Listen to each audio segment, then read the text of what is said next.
Hello दोस्तों, नमस्ते, good morning, जय सियाराम, जय माताजी, જય દ્વારકાધીશ।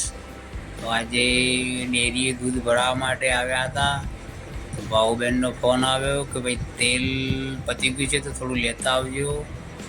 તો અમારા રોહિતભાઈ કરિયાણાવાળાના ત્યાંથી તેલ લીધું અને તેલ લઈને પછી આજે મંગળવારનો દિવસ હતો તો અમે સીધા જ પકડ્યા અમારા ગામની સરહદે। અમારું ગામ એક એવું છે કે જે બંને જિલ્લાની સરહદને જોડે છે। તો આજે એક નવું મંદિર, નવનિર્માણ પામતું મંદિર હનુમાન દાદાનું, જે અમારા ગામ બંને ગામની સરહદ ઉપર જે અમારા ગામની હદમાં બનવાનું ચાલુ છે નવું મંદિર હનુમાન દાદાનું। તો ત્યાં જવા માટે નીકળી પડ્યા છીએ સવારે। તો લગભગ 2 કિલોમીટર જેટલું દૂર હશે ગામથી। તો આગળ જતાં રસ્તામાં એક વેણ જેવું પણ આવે છે, જેવું તમને બતાવીશ મિત્રો આગળ। જે વધારે પડતો વરસાદ હોય તો આ બાજુના લોકો આ બાજુ રહે, પેલી બાજુના લોકો પેલી બાજુ થંભી જાય, અને જો પછી એમની મનમાની કરે ને અંદર ઉતરે તો પછી પાણી શું કરે તો આપ બધા જાણો જ છો।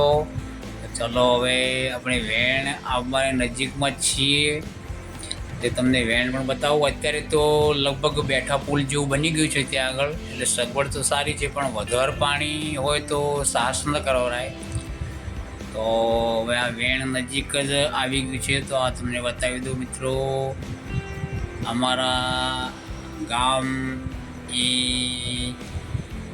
બંને જિલ્લાની સરહદોની જોડે છે, જે પહેલાંના જમાના વખત ગાયકવાડી રાજ કહેવાતું અમારું, અને બીજી બાજુ જે અમારું સરહદ ઉપર આવેલું છે ગામ એ નવાબીનું શાસન કહેવાતું, નવાબ શાસન। અત્યારે તો જિલ્લા વાઇઝ વહેંચણી થઈ ગઈ, એ બનાસકાંઠામાં પડે, અમારું આ જિલ્લામાં પડે પાટણમાં।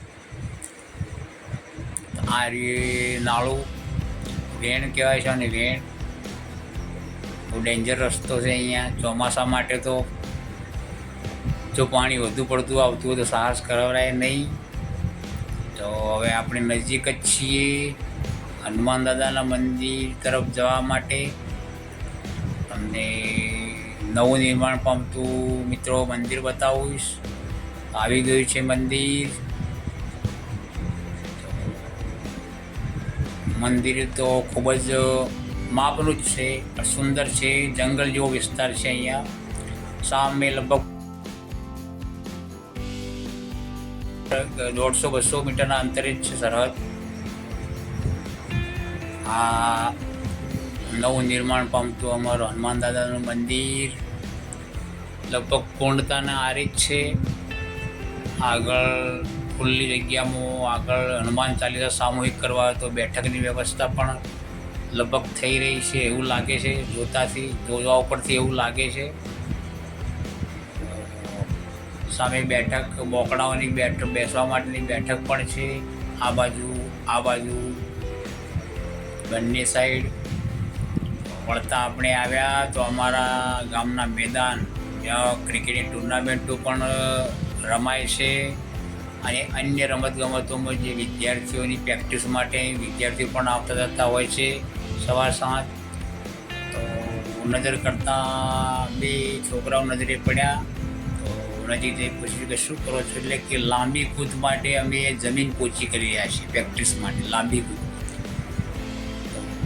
આ મેદાન ખૂબ જ ઉપયોગી બને છે લોકરક્ષક ભરતી દળની ઉમેદવારીમાં જે નામ નોંધાવવા માટે, પ્રેક્ટિસ માટે પણ ખૂબ જ ઉપયોગી થાય છે। અને આ રહ્યું ક્રિકેટની પીચ, જે ક્રિકેટ ટુર્નામેન્ટ રમાય છે એની પીચ। હાલ તો ચોમાસાના કારણે બધી હરિયાળી છવાઈ ગઈ છે, બાકી શિયાળો ઉનાળો એ ટુર્નામેન્ટો નાની મોટી રમાતી જ હોય છે। તો મિત્રો ખૂબ જ સુંદર ગ્રાઉન્ડ છે અમારું આવી,